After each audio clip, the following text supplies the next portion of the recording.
নমস্কার, খবরের প্রথমে দেখে নেব আজকের শিরোনাম। ক্যান্সার সহ ৭০ ধরনের চিকিৎসা বিনামূল্যে, স্বাস্থ্যসাথী কার্ড নিয়ে আরো অনেক ঘোষণা। জ্যোতি বসুর ঐতিহাসিক ভুল নিয়ে বিস্ফোরক ফারুক আবদুল্লাহ। ফিরাদকে ফোন মমতা। মুখ্যমন্ত্রী আবাস ছাড়ার পর কোথায় থাকবেন কেজরিওয়াল, নতুন বাড়ির খোঁজে। অনুব্রতর মুখোমুখি কাজল শেখ, কেষ্ট জেল থেকে ফেরার পর এই প্রথম বৈঠকে দুই নেতা। আদিবাসী মহিলা শ্লীলতাহানির অভিযোগ, গ্রেপ্তার সিভিক ভলেন্টিয়ার। জলকাণ্ডে আদালতে যাওয়ার প্রস্তুতি অধীরের। এত টাকা হয় কোথা থেকে, আমরা তো সাহস পাই না, কার উদ্দেশ্যে এমন বললেন সুকান্ত। আসছি বিস্তারিত খবরে। মুখ্যমন্ত্রী মমতা বন্দ্যোপাধ্যায়ের অনুপ্রেরণায় ও সহায়তার মাধ্যমে রাজ্যবাসীর সুস্থ সুরক্ষিত স্বাস্থ্য গড়ে তোলার লক্ষ্যেই রাজ্যে চালু করা হচ্ছে স্বাস্থ্য সাথী কার্ড। মাধ্যমে রাজ্যের সাধারণ মানুষ পাবেন বিনামূল্যে চিকিৎসা পরিষেবা। অর্থের অভাব যেন কারো চিকিৎসা না থমকে থাকে, সেই উদ্দেশ্যেই এই স্বাস্থ্য সাথী কার্ড চালু করে রাজ্য সরকার। আগে স্বাস্থ্য সাথী কার্ডে বেঁধে দেওয়া হয়েছিল ক্যান্সার চিকিৎসার খরচ, যেখানে এই প্রকল্পের আওতায় নির্দিষ্ট খরচে করানো যাবে রেডিয়েশন এবং নিউক্লিয়ার মেডিসিন থেরাপিও। আসলে কেমোথেরাপির ড্রাগসের অতিরিক্ত ব্যবহার বেড়েই চলেছে, তাই সেই ক্ষেত্রে রাশ টানতেই এই কড়া পদক্ষেপ নিতে হয়েছে রাজ্যকে। তবে সম্প্রতি স্বাস্থ্য সাথী কার্ডে প্রশাসন আরও নয়া চমক তুলে ধরেছে, যার ফলে বেশ উপকৃত হতে চলেছে রাজ্যবাসী। আগে ক্যান্সারের চিকিৎসা করার জন্য ছুটতে হতো ভিন্ন রাজ্যে, শহরের মানুষের কাছে এই জায়গায় সহজ হলেও বেজায় সমস্যায় পড়তে হতো গ্রামের মানুষদের। তবে এবার রাজ্য সরকারের এই স্বাস্থ্যসাথী কার্ডের মাধ্যমে সেই সমস্যা দূর হতে চলেছে। এখন ক্যান্সারের মতো মারণ রোগ হলে বা ক্যান্সারের উপসর্গ শরীরে দেখা দিলে আর কলকাতার বড় হাসপাতালে বা অন্য কোনো রাজ্যে ছোটাছুটি করার দরকার নেই। এখন থেকে নিজের জেলার হাসপাতালগুলিতেই মিলবে ক্যান্সার বিশেষজ্ঞ বা অঙ্কোলজিস্ট। জানা গেছে, রাজ্য সরকারের এই নির্দেশিকা প্রকাশ্যে আসা মাত্রই উত্তর ২৪ পরগনা জেলার অন্তর্গত বারাসাত সরকারি মেডিকেল কলেজ ও হাসপাতালে তৈরি হতে চলেছে ক্যান্সার ডিটেকশন ইউনিট বা জেলা অঙ্কোলজি ইউনিট। শুধু তাই নয়, স্বাস্থ্যসাথী কার্ডের মাধ্যমে এখন থেকে ক্যান্সার সহ আরও ৭০ ধরনের রোগের চিকিৎসা করানো যাবে। কার্ডে সংযুক্ত ক্যান্সার ছাড়াও আরও যে সমস্ত নয়া চিকিৎসা পরিষেবার সুযোগ মিলতে চলেছে সেগুলি হলো radio frequency ablation, USG guided peripheral nerve block সহ প্রভৃতি জরুরি চিকিৎসা পরিষেবা। নেতা সীতারাম ইয়েচুরির স্মরণ সভায় এসে জ্যোতি বসুর ঐতিহাসিক ভুল নিয়ে বিস্ফোরক মন্তব্য করলেন জম্মু ও কাশ্মীরের প্রাক্তন মুখ্যমন্ত্রী ফারুক আবদুল্লাহ। শনিবার দিল্লির তালকোটরা স্টেডিয়ামে আয়োজিত হয় সিপিএম এর এই প্রয়াত নেতার স্মরণ সভা। সেখানে সীতারামের স্মৃতিচারণ করতে গিয়ে বাংলার প্রাক্তন মুখ্যমন্ত্রী জ্যোতি বসুর প্রসঙ্গ টেনে আনেন ন্যাশনাল কনফারেন্সের এই নেতা। অন্যদিকে কংগ্রেস পেয়েছিল মাত্র ১৩৫টি আসন। এমন অবস্থায় বিজেপিকে রুখতে বাইরে থেকে যে কোনো ধর্মনিরপেক্ষ দলকে সমর্থনের আশ্বাস দিয়েছিল কংগ্রেস। সেই মতো জাতীয় রাজনীতিতে অচলাবস্থা কাটাতে ফারুক আবদুল্লাহের NC, Samajwadi Party, Baspa, DMK, RJD, JDU এর সমর্থনে সরকার গড়তে উদ্যোগী হয় যুক্ত ফ্রন্ট। অন্যদিকে সমকালীন রাজনীতিতে মুখ্যমন্ত্রী হিসেবে ২ দশক কাটিয়ে ফেলেছিলেন জ্যোতি বসু, তাই সবথেকে অভিজ্ঞ এবং প্রবীণ নেতা হিসেবে তাকেই বেছে নিয়েছিল যুক্ত ফ্রন্ট। সমর্থন জানিয়েছিলেন সিপিআই সহ অন্যান্য বামপন্থী দলগুলিও। তবে জ্যোতি বসুকে প্রধানমন্ত্রী করার বিষয়টি সিপিএম পলিট ব্যুরোতে উঠলে শেষ পর্যন্ত তা নাকচ করেন তৎকালীন পলিট ব্যুরো সদস্য সীতারাম ইয়েচুরি প্রকাশ কাতরা। তবে দলের সাধারণ সম্পাদক তথা বিশিষ্ট বাম নেতা হরিকিষণ সিং সুরজিৎ সমর্থন জানালেও সীতারাম ইয়েচুরি বা ভি.এস. অচ্যুতানন্দের আপত্তিতে সেই প্রস্তাব পাশ হয়নি।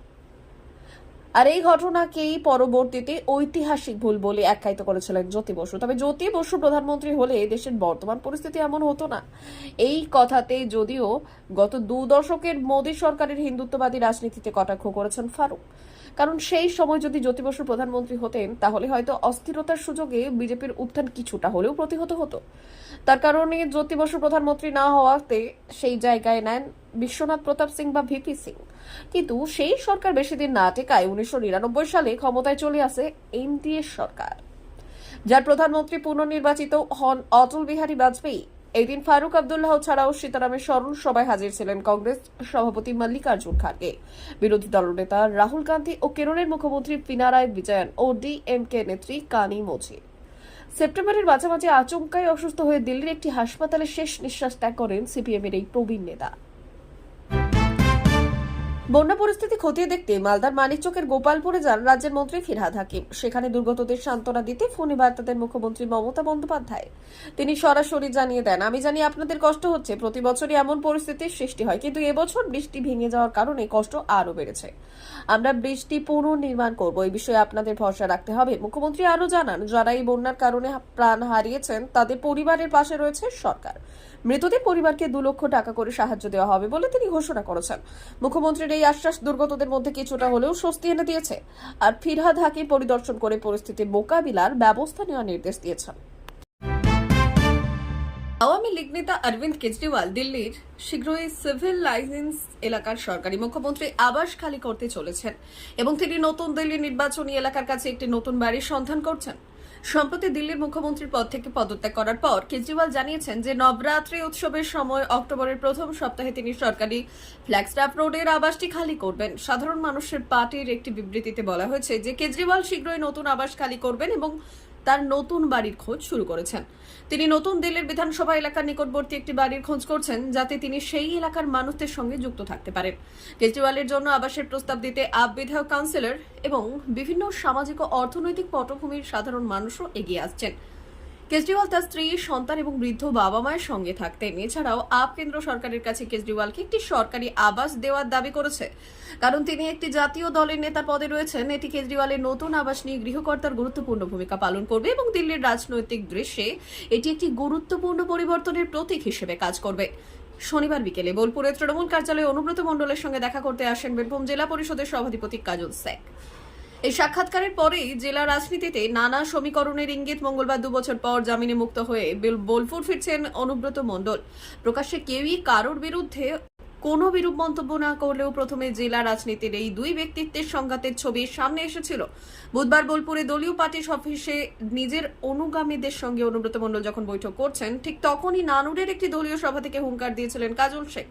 বলেছিলেন, অনেক ঘাটে জল খেয়েছি, পাঙ্গানিতে এসো না, চুরি পরে বসে নেই। এও আমি পঞ্চায়েত থেকে পার্সেন্টেজ নিতে আসিনি, নদীর বালি থেকেও পয়সা নিতে আসিনি। পাঙ্গানিতে এসো না, যেদিন গোটাবো সেদিন গুটিয়ে দেব। কাজল আরও নাম উল্লেখ করেনি। তবে অনুব্রত মঙ্গলবার তিহার জেল থেকে ঘরে ফেরার পর কাজলের এহেন হুঁশিয়ারি দিয়ে জল্পনা শুরু হয় দলের অভ্যন্তরে। 25 মাস জেল খেটে মঙ্গলবারই মেয়েকে সঙ্গে নিয়ে তিহার থেকে জেলায় ফিরেছেন তৃণমূলের বীরভূমের প্রাক্তন জেলা সভাপতি। সেদিন কেষ্টমণ্ডলের সঙ্গে অনেকে দেখা করতে এলেও দেখা মেলেনি বীরভূমের জেলা সভাপতি কাজল শেখের। এমনকি বুধবার বোলপুর পার্টি অফিসে অনুব্রতর ডাকা বৈঠকেও দেখা যায়নি তাকে। তারপরেই দুয়ে চার করে দেখার চেষ্টা হয়। এমন আবহেই এই দিন কাজল অনুব্রত মুখোমুখি সাক্ষাৎ। শনিবার বিকেলে প্রথমেই বোলপুর জেলা তৃণমূল কার্যালয়ে এসে পৌঁছলেন অনুব্রত মণ্ডল। তারপর একে একে অন্যান্য বিধায়ক ও ব্লক স্তরের নেতারাও এসে পৌঁছলেন কাজল শেখ। বীরভূমের রাজনীতি কোন দিকে, এই বৈঠকের পরেই বিষয়টা সামনে আসবে। আদিবাসী মহিলা শ্লীলতাহানির অভিযোগে গ্রেপ্তার সিভিক ভলেন্টিয়ার। ঘটনাটি ঘটেছে বর্ধমানের আউশ গ্রামে। ধৃত সিভিক ভলেন্টিয়ারের নাম শেখ রহমতুল্লাহ। তার বাড়ি আউশ গ্রামের নিপতি গ্রামে। সেই আউশ গ্রাম থানায় কর্মরত ছিলেন। পুলিশ সূত্রে জানা গেছে, বছর 30-এর বয়সী ওই মহিলা শুক্রবার আউশ গ্রাম থানায় ওই সিভিক ভলেন্টিয়ারের নামে অভিযোগ দায়ের করেন। শেখ রহমতুল্লাহ তাকে উত্ত্যক্ত করতে বলে অভিযোগ। শুক্রবার তিনি নিজের বাড়ির বিছানায় ঘুমিয়েছিলেন। সেই সময় ওই সিভিক ভলেন্টিয়ার তার বাড়িতে ঢোকে এবং শ্লীলতাহানি করে বলে অভিযোগ। আতঙ্কে চিৎকার করে ওঠেন ওই বধূ। তিনি চিৎকার করে উঠলে রহমতুল্লাহ এলাকা থেকে পালিয়ে যায়। মহিলা সেই অভিযোগের ভিত্তিতে পুলিশ রহমতুল্লাহকে গ্রেপ্তার করে। যদিও ওই সিভিক ভলেন্টিয়ারের পরিবারের দাবি তাকে মিথ্যে অভিযোগে ফাঁসানো হয়েছে, কারণ এলাকায় চোলাই মদের কারবার বন্ধ করার জন্য উদ্যোগ নিয়েছিল সে। প্রসঙ্গত, আরজি করে তরুণী চিকিৎসকের ধর্ষণ ও হত্যার ঘটনায় গ্রেপ্তার করা হয়েছিল কলকাতা পুলিশের সিভিক ভলেন্টিয়ার সঞ্জয় রায়কে। এই ঘটনায় রীতিমতো শোরগোল পড়ে গিয়েছে রাজ্য জুড়ে। নতুন করে বর্তমানে সিভিক ভলেন্টিয়ারের বিরুদ্ধে শ্লীলতাহানির মতো গুরুতর অভিযোগ ওঠায় আলোড়ন পড়েছে জেলায়। রাজ্যের বেশ কিছু এলাকায় বন্যা পরিস্থিতি। রাজ্যের সঙ্গে আলোচনা না করে ডিভিসি জল ছেড়ে দেওয়ার কারণেই বাংলায় বিপর্যয় হয়েছে, এই অভিযোগে সরব মুখ্যমন্ত্রী মমতা বন্দ্যোপাধ্যায়। ডিভিসির কমিটি থেকে রাজ্যের সেচ দপ্তরের প্রতিনিধিরা সরে এসেছেন। আবার সেচ দপ্তরেই নথি প্রকাশ্যে এসেছে, যেখানে 8টি জেলার প্রশাসনকে আগাম সতর্ক করা হয়েছে ডিভিসির জল ছাড়তে বলে প্রস্তুতি নেওয়ার জন্য। এমত অবস্থায় প্রকৃত সত্য কি তা উদ্ঘাটনের আর্জি জানিয়ে কলকাতা হাইকোর্টে জনস্বার্থের মামলা হতে চলেছে কংগ্রেসের তরফে। আরজিকর কাণ্ড নিয়ে ধর্মতলায় দলের 2 দিনের অবস্থান কর্মসূচি থেকেই কংগ্রেসের ওয়ার্কিং কমিটির সদস্য অধীর চৌধুরী ইঙ্গিত দিয়েছিলেন আদালতের দ্বারস্থ হওয়ার। সেই অনুসারে প্রস্তুতি নেওয়া হয়েছিল। অধীর শুক্রবার বলেছেন, শুধু বাংলা বলে নয়, সব জায়গাতেই বাঁধের জল ছাড়া ও জলভাগের নির্দিষ্ট প্রক্রিয়া আছে। ডিভিসি ডিভিসি সেই প্রক্রিয়া মেনে চলে। একদিকে রাজ্যের একটি দপ্তরের চিঠিতে দেখা যাচ্ছে ডিভিসির জল ছাড়ার কথা প্রশাসন জানতো, আবার মুখ্যমন্ত্রী বলছে না জানিয়ে জল ছাড়া হয়েছে। এর সঙ্গে এত মানুষের স্বার্থ জড়িত, তাই সকলেরই সত্য জানা উচিত। তার সংযোজন আমরা রাজ্যের বিপক্ষে বা ডিভিসির বিপক্ষে, বিষয়টা এমন নয়। আলোচনা না করে ডিভিসি যদি সত্যি ইচ্ছা মতো জল ছেড়ে মানুষকে ডুবিয়ে থাকে, তাহলে রাজ্যেরই উচিত আদালতে যাওয়া। রাজ্যের সেচমন্ত্রী মানস ভূঁইয়া অবশ্য ইতিমধ্যেই বলেছেন, প্রথমেই আইনি পথ নয়, তারা যুক্তরাষ্ট্রীয় ব্যবস্থায় সমাধান চেয়েছেন।